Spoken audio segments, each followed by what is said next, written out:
పశ్చిమ బెంగాల్లోని గజన్ ఉత్సవాల్లో జరిగిన ఒక ఘటన ప్రస్తుతం దేశవ్యాప్తంగా తీవ్ర చర్చకు, ఆగ్రహానికి కారణమైంది. పండుగలో భాగంగా ఒక వ్యక్తి సాంప్రదాయ దుస్తుల్లో నేలపై పడుకున్న చిన్నారిపై నుంచి అడుగులు వేస్తూ వెళ్తున్న వీడియో ఒకటి సోషల్ మీడియాలో వైరల్గా మారగా, ఇది బాలల భద్రత మరియు మూఢనమ్మకాలపై పెద్ద ఎత్తున విమర్శలను రేకెత్తిస్తోంది. చరక్ ఉత్సవాల్లో ఇలా చేయడం వల్ల చిన్నారికి దైవాశీస్సులు లభిస్తాయని మరియు ఆ బిడ్డకు రక్షణ కలుగుతుందని స్థానిక భక్తులు నమ్ముతారు. అయితే ఈ వీడియోను చూసిన నెటిజన్లు మరియు బాలల హక్కుల కార్యకర్తలు ఇది అమానుషమైన చర్య అని, వారిని ఇలా ప్రమాదకర పరిస్థితుల్లో ఉంచడం తగదని తీవ్రంగా తప్పుబడుతున్నారు.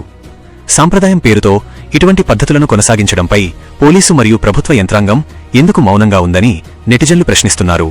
మరోవైపు ఇటువంటి ఆచారాలు దశాబ్దాలుగా వస్తున్నాయని, ఇది కేవలం భక్తితో చేసే పని అని, ఆధునిక ప్రమాణాలతో వీటిని అంచనా వేయడం సరికాదని స్థానికులు వాదిస్తున్నారు.